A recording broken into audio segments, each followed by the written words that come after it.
Ella es mi esposa Hinata. Hola. Nos casamos hace 3 años y ahora vivimos en la zona rural de Japón con nuestro perrito Ado. Y el día de hoy nos va a contar todo sobre su vida, quién es ella, qué hace. Así como yo, ¿ustedes no tienen curiosidad de cómo es la infancia de un japonés? Pues hoy lo vamos a averiguar. Hola. Hola. ¿Cómo te llamas y de dónde eres? ひなたです。で、出身は山梨県っていうところ。山梨県ってどんなところ？東京の隣にある県なんだけど、富士山があって自然が豊かなとこかな。¿Y en qué trabajas ahora? だいたいヤミルの YouTube のお手伝いをしてます。この動画を撮ったら私がカットするし、文字起こししたり、あとはアイディア作りとかかな。あともちろんカメラもね、よく撮ってるよ。Entonces, antes de entrar en detalles, lo que vamos a hacer es hacer un juego muy divertido para ver qué tanto nos conocemos tú y yo. Nos vamos a hacer las mismas 10 preguntas y a ver qué tanto te conozco yo y a ver qué tanto me conoces tú, ¿ok? Ok. Entonces, vamos Vamos a a comenzar. comenzar. ¿Estás lista? Sí. Ok, aquí tenemos 10 preguntas para ver qué tanto nos conocemos. Vamos a comenzar. Primera pregunta, ¿cuál es mi color favorito? Naranja. Me gusta el naranja, me gusta. O morado. O morado. Correcto. ¿Y el mío? Tu color favorito es el azul. Sí, pero... Azul bajito, azul cielo. Sí. Siguiente pregunta, ¿cuál es mi animal favorito? No sé, ¿perro? Sí, me gustan mucho los perros. También me gustan los osos polares, Shirokuma. Ah, sí.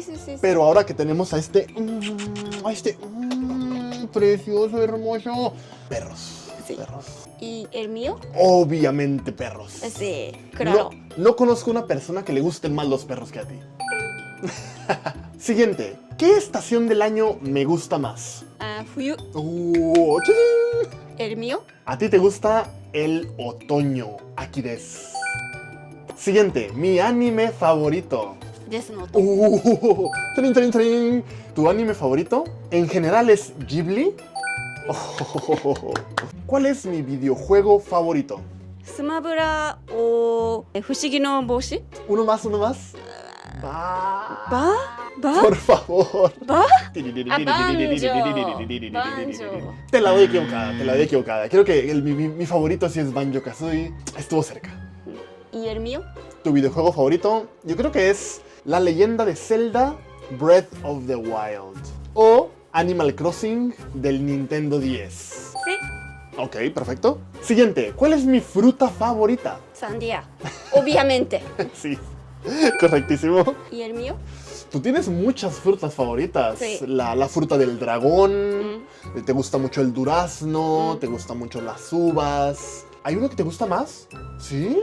Hay en la nevería. ¿En la nevera? En la nevera. Refri. Refri. En el refri, sí. Esas clases de Duolingo sí sirven. Sí. La pera. Sí. La pera. Sí. ¡Qué vergüenza! Eso es. Eso es. ¿Lo has como correcto o como equivocado? No. Siguiente. ¿A qué le tengo miedo yo? Kumo. Sí, te lo doy como correcto, Me dan mucho miedo las arañitas. Saranitas. Arañitas. ¿El mío? Te lo digo en japonés. Ado ga inaku naru koto ga ichiban kowai. Sí. Siguiente. ¿Qué país me gustaría visitar más a mí? Chino, ¿verdad? China, bien. ¿Y el mío? Tú tienes muchos, pero uno de ellos es Italia, Sí, es España, pero ¿Quieres que especialmente. Marruecos, Morocco. Sí.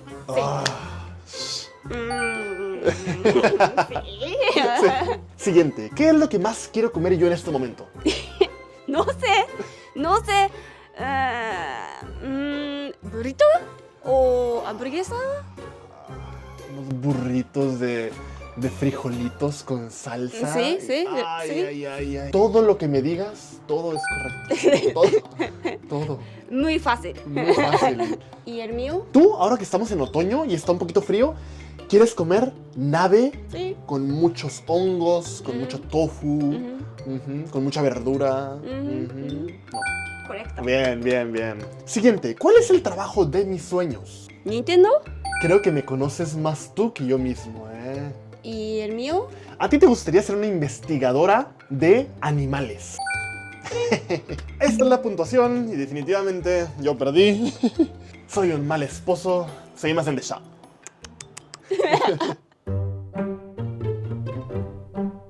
Oye, Hinata, creo que muchas personas tienen la curiosidad de cómo eran los japoneses en su infancia. ¿Podrías platicarnos un poco cómo era tu vida antes? Sí? OK? じゃあ、例えば、ひなたは3歳の時とか、じゃあ幼稚園生になった時にどんな子供だったの？幼稚園の時から多分私反抗的な子供だったのかもしれないね。なんか例えばなんだけど、敬老の日っていうのが日本にはあってさ、お年寄りを大切に思いやりましょうみたいな日があるんだけど、その日におばあちゃんかおじいちゃんの似顔絵を描きましょうってなって、私はおばあちゃんの似顔絵描いたんだね。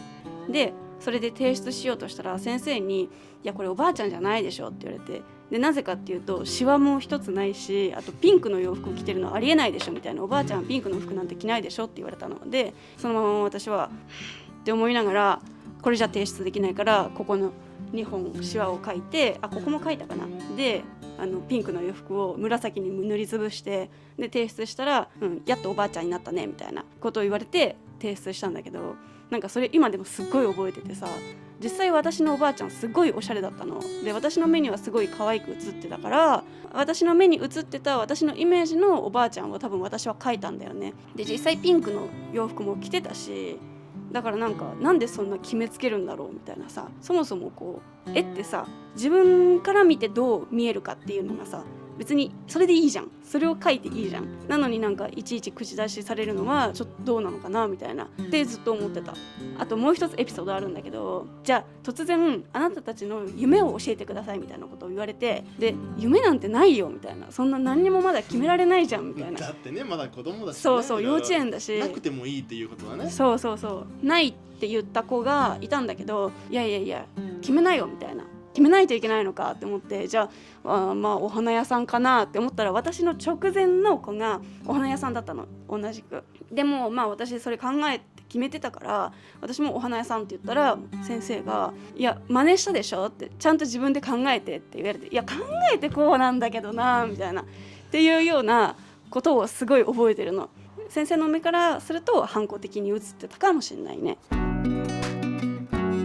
なぜかわからないんだけど、メキシコでは、日本の子供は天才的でとっても頭がいいという噂があるんだけど、それに関してはどう思う？いやそれはちょっと違うんじゃないかなって思う。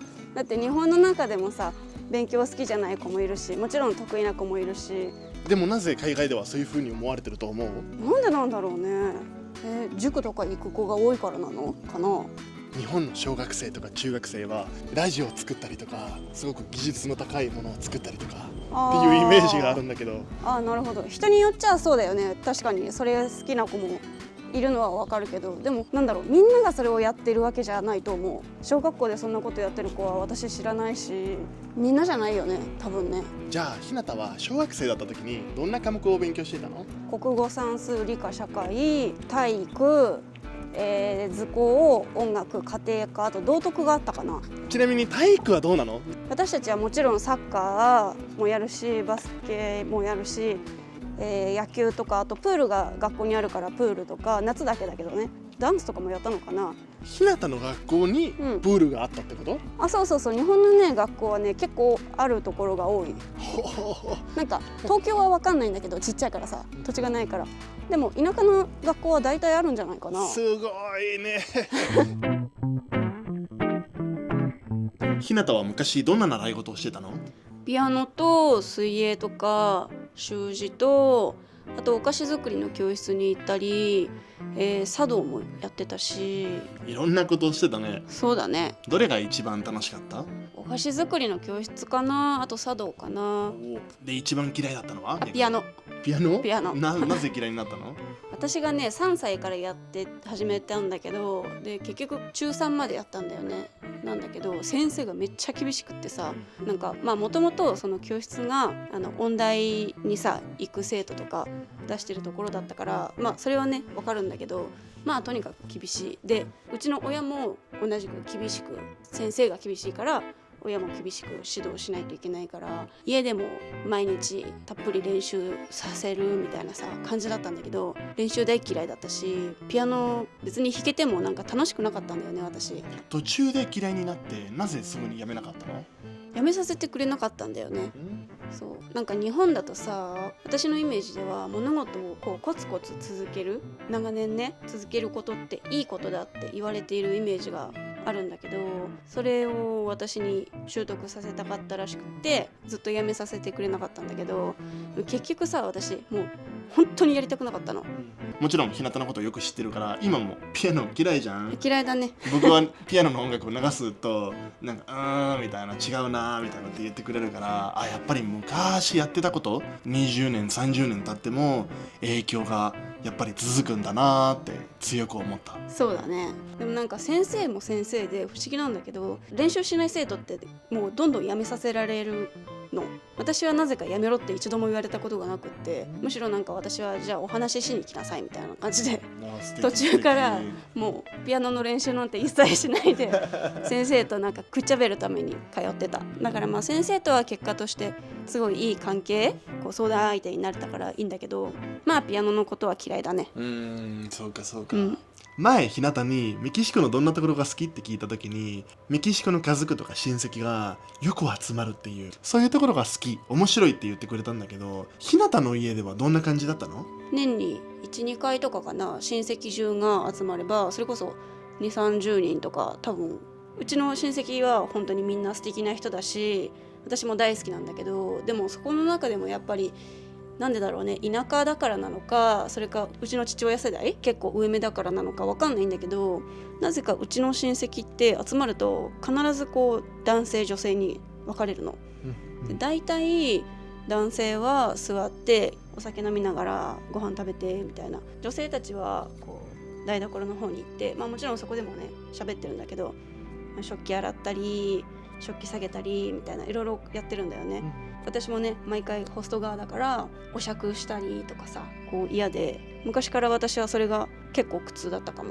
僕は日向に対してどういうイメージを持ってるかというと、社会のことをよく見てるんだなっていうイメージがあって、その社会の中で覚えた違和感をずっと忘れない、なぜ自分はこの気持ちになったんだろうとかっていうことをずっと覚えている。でそれを今大人になって、やっぱりあれは良くない、あれは良かったっていう、今はその答えがだんだんと分かってきてると思うんだけど、他の人たちの考え方に流されないで自分で考える人だっていう、僕はそういうところをとても尊敬してるんだなって改めて思った。僕は日向の家族と親戚をもうよく知ってるんだけど、皆さんはとっても素敵な人で、僕は会うのも大好きだし、だからきっと日向も親戚と家族のことを大好きだと思うのよ。だけど今回の動画では文化のギャップについて話してるから、あえてちょっと自分が違和感を覚えたことについて話してるっていうことなのかな。そうそうそう、本当はいいことたくさんあるってことだね。まあほぼそれしかないね今回はたくさん子供の時の話をしてくれたんだけど、逆に大学生になった時はどんな感じだったの？大学でそれこそ今までいろんな感じてきた違和感、女性男性についてとか、あとその幼稚園の時に感じたこととか、いろいろ今回話してないこと以外もたくさん不思議だなって思ってたこと今まであったんだけど、それを感じることがおかしいことではないんだなって思って、でむしろ感じることに意味があるっていうことを大学で初めて気づけたんだよね。でも結局私が大学と大学院で書いた論文はどっちもジェンダーとかフェミニズム関係のことだったかな。あと大学の時に1年間ギャップイヤー取ってデンマークに留学した。では最後に今の日向のことをもっと知りたいので、僕と結婚して一番良かったことは何？一番良かったのはアドと一日中過ごせること、それをヤミルが叶えてくれたことかな。それはどういうこと？アドを迎え入れた時が、アドを出産した時ね。そうお腹を痛めてアドを出産したんだけど、エコー写真も一応あるんだけどね、見たかったら見せますよ結婚するまでが1年半ぐらい、2年間ぐらいだったんだけど、その間毎朝私アドをさ、もちろんだけど家に置いて会社に行ってたわけじゃない。で毎朝アドがすっごい悲しそうな顔をするんだよね。なんで僕は置いてかれるのみたいな顔をすごい毎朝するんだけど、それがすっごい悲しくってさ、私それでいつになったら私はアドとずっと一緒にいられるんだろうなって。で会社辞めてヤミルと結婚して、でそしたらヤミルが本当にしたいことは後悔なくした方がいいよみたいなこと言ってくれてさ、で後押ししてくれたじゃん、そのアドと一日中一緒にいれる生活で。それはヤミルがいたからこそ私は今後悔ない生活を送れてるのかなって思う。じゃあひなたの夢はヤミルとずっと一緒にいられるんじゃない？アドと一緒にずっといられるってことだったね。まあそれは難しい話ですね。両方かな。El día de hoy tuvimos la oportunidad de conocer mucho más a mi esposa, espero que les haya gustado el video, y si tienen preguntas sobre ella déjenla en comentarios y podemos platicar sobre ellas en próximos videos. Así que si les gustó el video denle like, déjenos un muy bonito comentario y nos vemos en el próximo episodio. Hasta la próxima. Chao, Chao, chao. chao.